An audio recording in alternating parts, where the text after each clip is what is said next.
Student, मैं शंकर कुमार, स्वागत आप सभी का जादूगर मैथ में। ये कंपार्टमेंटल हिंदी का जो है पेपर है जो कि आपको 29/4/2024 को पूछा जाएगा। ये 29 तारीख से आप लोगों का हिंदी का एग्जाम है। जितने भी छात्र एवं छात्रा कंपार्टमेंटल का परीक्षा देने जा रहे हैं 29 तारीख को, तो ये वीडियो जो है रामबाण साबित होगा मेरे डियर साथियों। ये 100% आप लोगों को ये पेपर जो है 100% लड़ेगा, इसलिए इस वीडियो को पूरा कंप्लीट कर लेना। जितने भी छात्र एवं छात्रा कंपार्टमेंटल का यानी हिंदी का परीक्षा देने जा रहे हैं, जो भी छात्र एवं छात्रा फेल किए हैं कंपार्टमेंटल का परीक्षा देने जा रहे हैं हिंदी में, आपको बार बार हम कह रहे हैं ये ऑब्जेक्टिव को पूरा रट के ही जाना है। 29/4/2024 को यानी परीक्षा है, बहुत ही कम समय है। जल्दी से फटाफट इस वीडियो को कंप्लीट कर लीजिए। और जो भी ऑब्जेक्टिव इसमें हम बताने जा रही है, टोटल ऑब्जेक्टिव 100% आपको लड़ेगा। ये सीरीज 2 का वीडियो है, सीरीज 1 का वीडियो हम पहले भी डाल चुके थे, इसलिए जो है आपको पूरा कंप्लीट कर लेना अगर पास करना चाहते हैं। पहला ऑब्जेक्टिव हम करेंगे बालकृष्ण भट्ट की रचना बातचीत क्या है। ये टोटल ऑब्जेक्टिव 100% आपको लड़ेगा।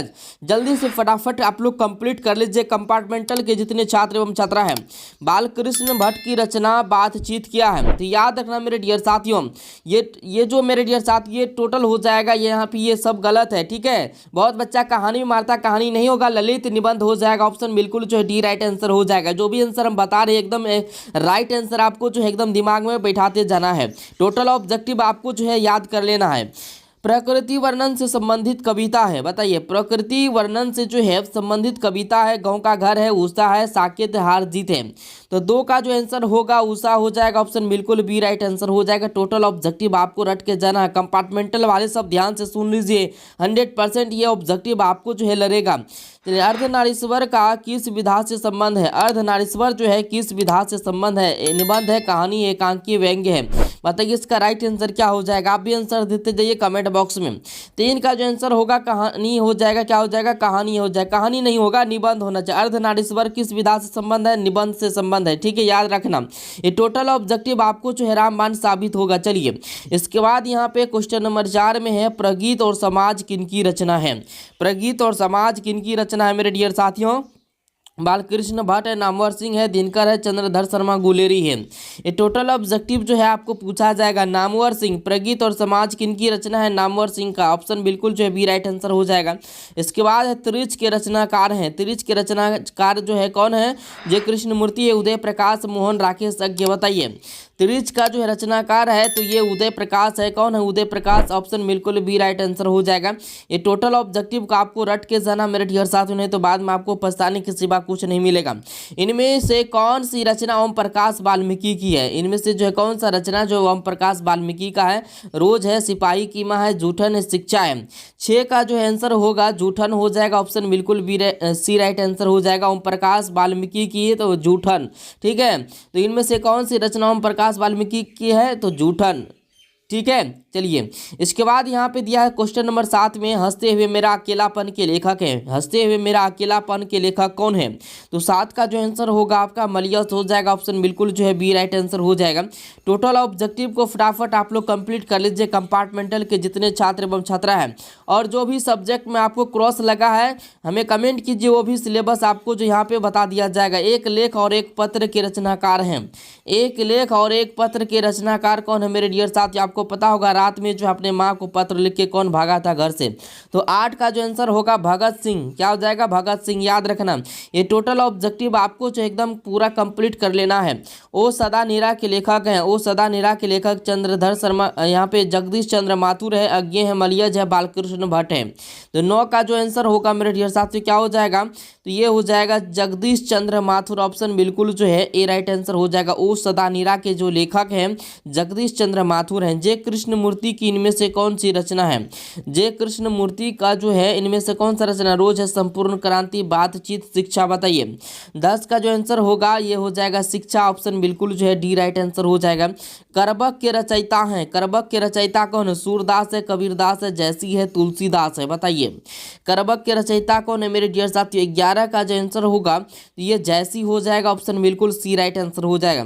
एकदम दिमाग में आप लोगों को बैठाते जाना, यहाँ पे एकदम बिल्कुल राइट आंसर आंसर आपको जो है दिया जा रहा है। साहित्य लहरी किनकी रचना है? तो जैसी है, सूरदास है, कबीर है, तुलसीदास है। साहित्य लहरी किनकी रचना है? 12 का जो आंसर होगा मेरे डियर साथियों सूरदास हो जाएगा। ऑप्शन बिल्कुल बी राइट आंसर हो जाएगा। जल्दी से कंपार्टमेंटल के जितने छात्र एवं छात्रा आप लोग कमेंट कीजिए, और भी सिलेबस में अगर आपको क्रॉस लगा है, कंपार्टमेंटल का परीक्षा देंगे तो हमें कमेंट कीजिए, वो भी सिलेबस का जो ऑब्जेक्टिव आपको डाल दिया जाएगा। कवितावली के रचनाकार हैं। कवितावली के रचनाकार कौन है मेरे डियर साथियों? तो ये है तुलसीदास। ऑप्शन बिल्कुल जो है बी राइट आंसर हो जाएगा। छत्रसाल दशक के रचनाकार हैं। छत्रसाल दशक के रचनाकार है मेरे डियर साथियों तुलसीदास है, जैसी है, भूषण है, नभादास है। तो 14 का जो आंसर होगा आपका हो जाएगा भूषण। ऑप्शन बिल्कुल जो है सी राइट आंसर हो जाएगा। चलिए आप लोग कमेंट करके जरूर बताइएगा कौन कौन सिलेबस में आप लोगों को क्रॉस लगा, क्योंकि समय बहुत कम है, आप लोगों को जो है बता दिया जाएगा। इसके बाद यहाँ जयशंकर प्रसाद किस वाद से संबंधित रचनाकार है? जयशंकर प्रसाद जो है किस वाद से संबंधित रचनाकार हैं? छायावाद, प्रगतिवाद, प्रयोगवाद, इन नई कविता। तो 15 का जो आंसर होगा मेरे डियर साथियों ये हो जाएगा छायावाद। ऑप्शन बिल्कुल जो है ए राइट ऑप्शन हो जाएगा। पुत्र वियोग किसकी रचना है? पुत्र वियोग जो है, पुत्र वियोग किसकी रचना है? 16 का आंसर हो जाएगा आपका सुभद्रा कुमारी चौहान। कौन है? सुभद्रा कुमारी चौहान। पुत्र वियोग में कौन था? तो सुभद्रा कुमारी चौहान। इसके बाद यहाँ पे जनजन का चेहरा एक के रचनाकार हैं। जनजन का चेहरा एक, तो इसका रचनाकार कौन है मेरे डियर साथियों? बताइए जल्दी से। 17 का जो आंसर होगा आपका क्या हो जाएगा? गजानन माधव मुक्तिबोध। ऑप्शन बिल्कुल जो है ए राइट ऑप्शन हो जाएगा। इसके बाद यहाँ पे रघुवीर साय का जन्म स्थान कौन सा है? रघुवीर साय का जन्म स्थान कौन सा मेरे डियर साथियों? तो 18 का जो बिल्कुल राइट आंसर हो जाएगा लखनऊ। ऑप्शन बिल्कुल जो है यहाँ पे बी राइट आंसर हो जाएगा। इसके बाद यहाँ पे प्यारे नन्हे बेटे को किसकी रचना है? प्यारे नन्हे बेटे को किसकी रचना है? प्यारे नन्हे बेटे को किसकी रचना है मेरे डियर साथियों बताइए। 19 का जो आंसर होगा आपका फटाफट बताइए क्या होगा? विनोद कुमार शुक्ल हो जाएगा। ऑप्शन बिल्कुल जो है ए राइट ऑप्शन हो जाएगा। फटाफट आप लोग कंप्लीट कर लीजिए। कंपार्टमेंटल के जितने भी छात्र एवं छात्रा जल्दी से फटाफट वीडियो को शेयर कर दीजिए। इसके बाद हार जीत के रचनाकार हैं। हार जीत के रचनाकार मेरे डियर साथियों कौन है बताइए? हार जीत के रचनाकार कौन है? अशोक वाजपेयी, विनोद कुमार शुक्ल या रघुवीर साय।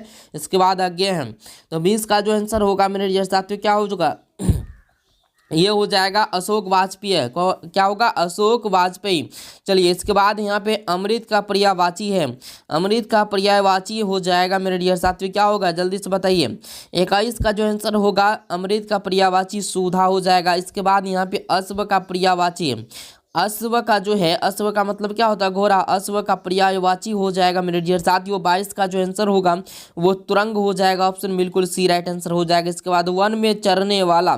तो वन में चरने वाले को हम लोग क्या कहते हैं? वनचर कहते हैं। क्या कहते हैं? वनचर कहते हैं। ऑप्शन बिल्कुल जो है सी राइट आंसर हो जाएगा। स्वीकार करने योग्य है। स्वीकार करने योग्य कौन है? वर्ण, वर्ण, स्वीकृति, स्वीकार। बताइए इसका राइट आंसर क्या हो जाएगा? स्वीकार करने योग्य। 24 का जो आंसर होगा वर्णे हो जाएगा। ऑप्शन बिल्कुल भी राइट आंसर हो जाएगा। इसके बाद यहाँ पे जिस पुरुष की स्त्री मर गई हो, जिस पुरुष की स्त्री मर गई हो उसको हम लोग क्या कहते हैं बताइए? सभी को पता होगा, बच्चा को पता। 25 का जो आंसर होगा तो ये हो जाएगा मेरे डियर साथियों विधुर हो जाएगा। क्या हो जाएगा? विधुर। ऑप्शन बिल्कुल जो है सी राइट आंसर हो जाएगा। इसके बाद रविंद्र का संधि विच्छेद है। रवि जोर इंद्र हो जाएगा। ऑप्शन बिल्कुल ये राइट आंसर हो जाएगा। रवि जोर इंद्र। चलिए बताइए आप लोग कमेंट करके इसका राइट आंसर 26 का क्या होगा? 26 का जो है यही होगा ए वाला। चलिए मनवंतर का संधि विच्छेद बताना है आपको। मनवंतर का संधि विच्छेद बताइए। मनवंतर का संधि विच्छेद क्या हो जाएगा? 27 का आंसर आपको बताना मेरे डियर साथियों। तो ये हो जाएगा मनुजोर अंतर। क्या हो जाएगा? मनुजोर अंतर। इसके बाद है षड दर्शन का संधि विच्छेद है। षड दर्शन का संधि विच्छेद आपको बताना मेरे डियर साथियों जल्दी से बताइए। षड दर्शन का संधि विच्छेद बताइए क्या हो जाएगा? 28 का जो बिल्कुल राइट आंसर होगा मेरे डियर साथियों ये हो जाएगा षट जोड़ दर्शन। षट जोड़ दर्शन। ऑप्शन बिल्कुल भी राइट आंसर हो जाएगा। इसके बाद जगदम्बा का संधि विच्छेद है। जगत जोड़ अम्बा, जगदम्बा हो जाएगा। चलिए इसके बाद नयन का संधि विच्छेद है। नयन का ने जोड़ यन, ने जोड़ अन। बताइए क्या होगा? 30 का जो आंसर होगा मेरे डियर साथियों ये हो जाएगा ने जोड़ अन। ऑप्शन बिल्कुल ए राइट आंसर हो जाएगा। ये जितना भी ऑब्जेक्टिव हम बताएं मेरे डियर साथियों सीरीज 2 का ये ऑब्जेक्टिव था था सीरीज 1 का ऑब्जेक्टिव हम डाल चुके हैं, वो भी देख लीजिएगा। ये टोटल ऑब्जेक्टिव आपको जो है रामबाण साबित होगा। कंपार्टमेंटल का एग्जाम जो है 29 यानी हिंदी का जो 29/4/2024 को है। तो आप लोग जो है ध्यान रखिएगा, ये ऑब्जेक्टिव को रट के जाइएगा। अगर आप लोग को सब्जेक्टिव चाहिए तो हमें कमेंट कीजिए, आप लोग को सब्जेक्टिव भी मिल जाएगा।